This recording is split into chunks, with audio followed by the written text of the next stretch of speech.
Profit and loss का part 41। इस type का प्रश्न अब अपने से बन जाना चाहिए।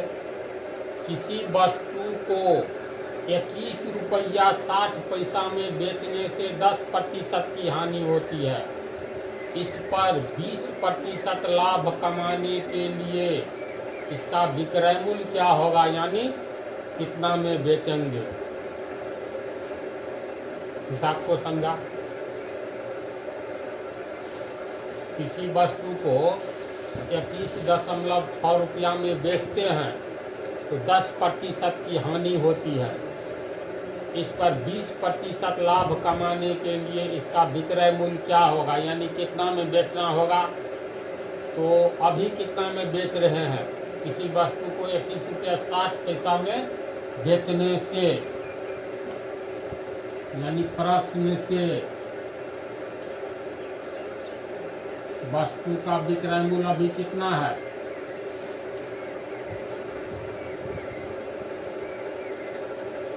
बोलो। 21.60 रुपया है ना।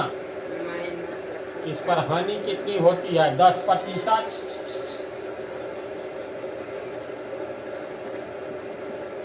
तो 10% हानि का अर्थ क्या हुआ, 100 में 10 रुपया हानि, यानी 100 में खरीदो, 10 रुपया कम, 100 माइनस 10 90 में बेचो, यानी 100 रुपया क्रय मूल्य तो विक्रय मूल्य 100 माइनस 10 90 रुपया।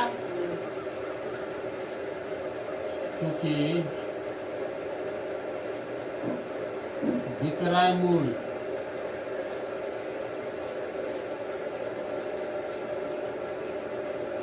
एक 100 में खरीदेंगे तो 10% हानि या 90 में बेचेंगे।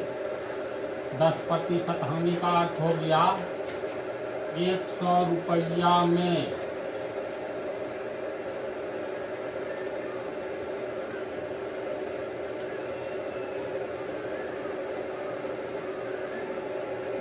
किसी वस्तु को खरीदकर 100 में 10 हानि, तो 100 माइनस 10 बराबर 90 रुपया में बेचना। इसका अर्थ यही हुआ ना। 100 रुपया में खरीदेंगे तो 100 रुपया क्रय मूल्य हो गया, विक्रय मूल्य 90 रुपया। हम लोगों को वस्तु को बेच चुके हैं तब हानि हुई है, ये विक्रय मूल्य है। तो इसका क्रय मूल्य निकालो, तो क्रय मूल्य 100 रुपया है तो विक्रय मूल्य 90 रुपया है ना। लिखेंगे क्योंकि 100 रुपया क्रय मूल्य है तो विक्रय मूल्य 90 रुपया है।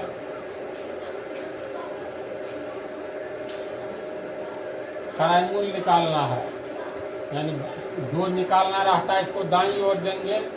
विक्रय मूल्य 90 रुपया है तो क्रय मूल्य 100 रुपया है। या 90 रुपया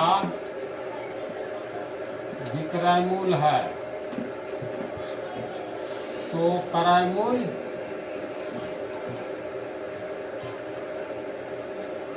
90 रुपया है। समझा इसको।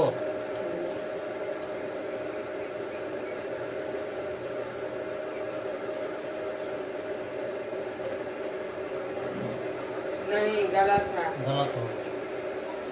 100 रुपया क्रय मूल्य है तो विक्रय मूल्य 90। 90 रुपया विक्रय मूल्य है तो क्रय मूल्य 100 रुपया है। इसीलिए 1 रुपया विक्रय मूल्य होगा तो क्रय मूल्य 100 बटा 90 रुपया होगा, कट जाएगा 0 0, यानी 10 बटा 9 रुपया। इसीलिए विक्रय मूल्य 21 रुपया 60 पैसा हो तो 10 बटा 9 गुने 21.6 कितना क्रय मूल्य होगा। इसको काटोगे तो 9 दूनी 18, 9 चौका 36, 2.4 होगा।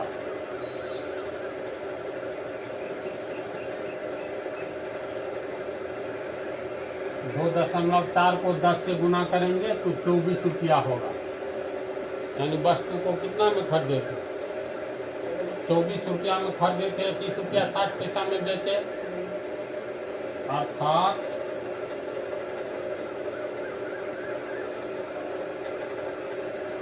वस्तु का क्रय मूल्य बराबर 24 रुपया। इसको समझा? चलो उतारो इसको।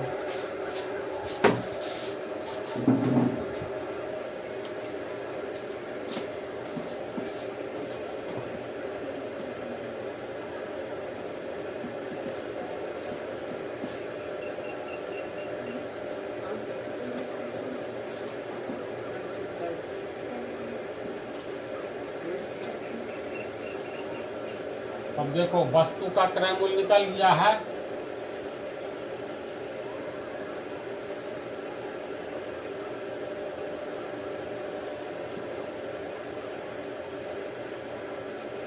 वस्तु का क्रय मूल्य 24 रुपया, यानी 24 रुपया में खरीदे थे, 10% हानि हुई तो 21 रुपया 60 पैसा में बेचे। कहा इसमें 20% लाभ कमाने के लिए इसका विक्रय मूल्य, बेचने वाला मूल्य कितना होना चाहिए? 20% लाभ।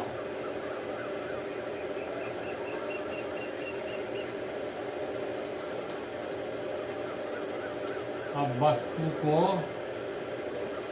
20% लाभ पर बेचना है।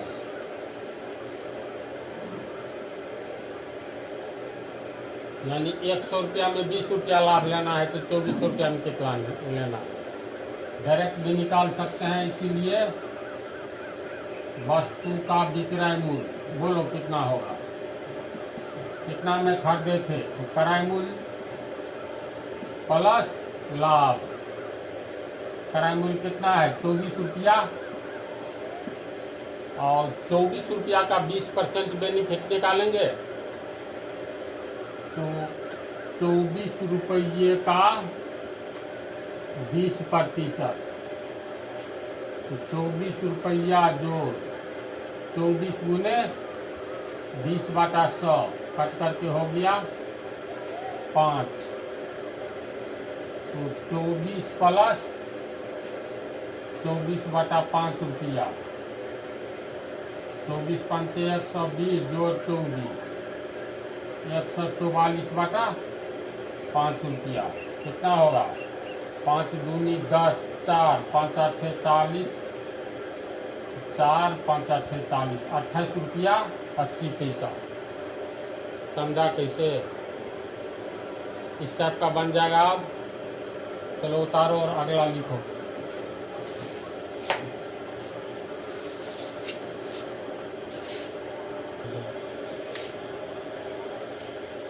दूसरा प्रॉब्लम, एक व्यक्ति कुछ नारंगी 11 रुपये में 10 के भाव से खरीद कर 10 रुपया में 11 के भाव से बेचा। प्रतिशत लाभ अथवा हानि ज्ञात करे। तो एक नारंगी का दाम निकाल लो ना।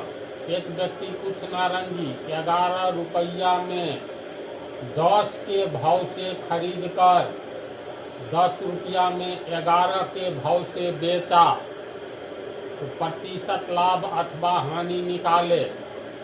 तो इसमें देखो, पहले 11 रुपया में 10 के भाव से नारंगी खरीदता है, यानी 10 नारंगी का दाम कितना हुआ? 11 रुपया हुआ।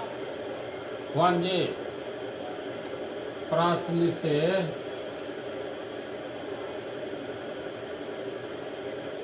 दस नारंगी 11 रुपये में खरीदता है,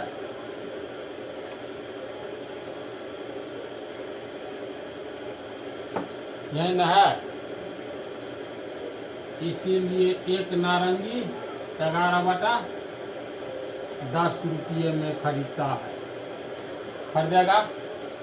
तो एक नारंगी का क्रय मूल्य यानी खरीदने वाला दाम, अतः एक नारंगी का क्रय मूल्य बराबर 11/10 रुपया हो गया। बोलो कोई शंका की समझ गया? फिर आगे है बेचता कैसे है, तो 10 रुपया में 11 के भाव से बेचा गया, यानी 10 रुपया में अब 11 नारंगी के हिसाब से बेचता है, यानी 11 नारंगी को 10 रुपया में बेचता है। 10 रुपया में 11 नारंगी बेचे या 11 नारंगी को 10 रुपया में बेचे, दोनों पंक्ति का अर्थ एक ही हुआ।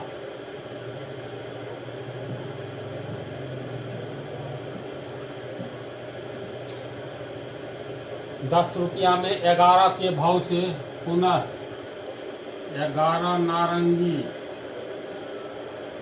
10 रुपया में बेचता है।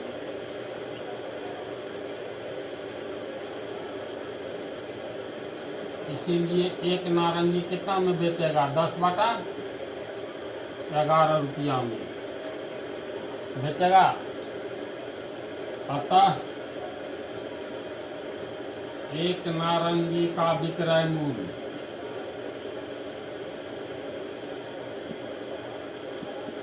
बराबर 10/11 रुपया। समझा इतना? चलो उतारो इसको।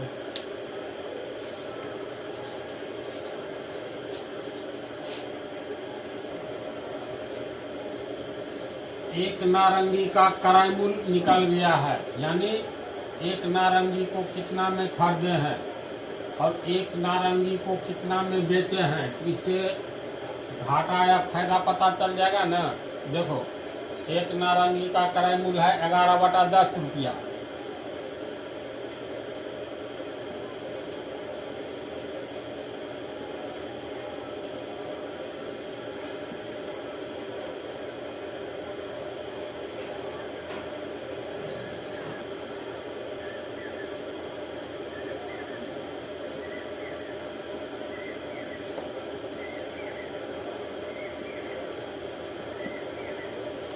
और विक्रय मूल्य हो गया 10/11 रुपया।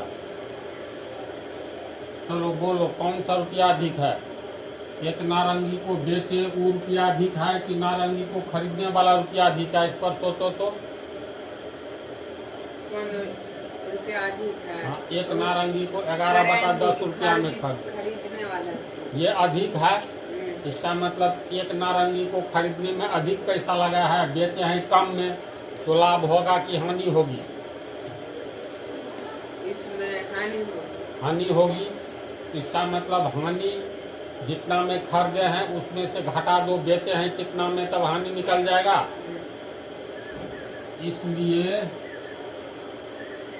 हानि बराबर क्रय मूल्य,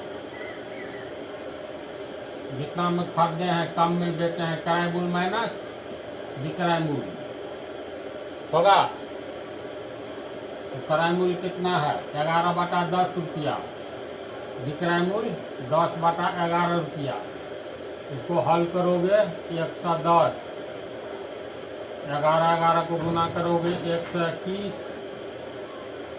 ये हो गया 100, यानी 21/110 रुपया की हानि है। कट जाएगा नहीं कटे।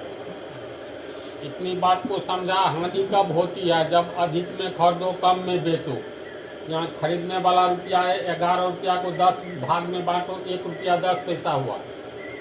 ये 10 रुपया को 11 भाग में बांटो, यानी कम में बेच रहे हैं अधिक में खरीद रहे हैं। ये पता लगा लो खरीदने वाला दाम अधिक है कि बेचने वाला। इसी से पता चलता है लाभ हो रहा है कि हानि। समझ गया? तो हानि कितनी हो रही है? 21/110 रुपया, अर्थात एक नारंगी पर हानि कितना? 21/110 रुपया होगा। तब सवाल पैदा होता है, ये जो हानि हो रही है, एक नारंगी को खरीदने में कितना पूंजी लगाए, उसी पूंजी पर में ये हानि है। हाँ, तो घटा दो। क्या घटा दो? ये घटाएंगे।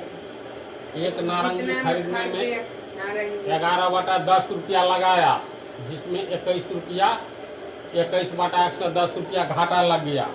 तो इस पूंजी पर न घाटा लगा है जो एक नारंगी को खरीदने में लगाए और कम में बेचे। 11/10 रुपया पर ये हानि है ना। तो लिखेंगे चूंकि 11/10 रुपये पर हानि 21/110 रुपया है, इसीलिए 1 रुपया पर हानि। एक नियम से दायां बटा बायां, यानी 21/110 बटा 11/10 रुपया। इसको हल करोगे a बटा b बटा c बटा d। 21 को 10 से गुना कर देंगे, 210। 110 को 11 को गुना करो तो 11 को गुना करेंगे तो 121 पर 1 जीरो होगा ना। अब ये जीरो कट गया, 21/121। तो 1 रुपया पर हानि इतना है, तो कहता है प्रतिशत 100 में कितना, तो इसीलिए 100 रुपया पर हानि 21/121 गुने 100 रुपया। ये हो गया 2100/121 रुपया की हानि 100 रुपया पर। तो इसको तोड़ोगे तो तोड़ लो, और नहीं तोड़ोगे तो लिख सकते हो अतः हानि बराबर कितना प्रतिशत, यानी 100 में कितना, तो 2100/121। 2100/121 प्रतिशत। तोड़ोगे तो तोड़ करके अपना आंसर निकाल लेना। ये 17 दशमलव पूछेगा, समझा। बोलो, इसको समझ गया ना। रहने दो, 2 हो गया।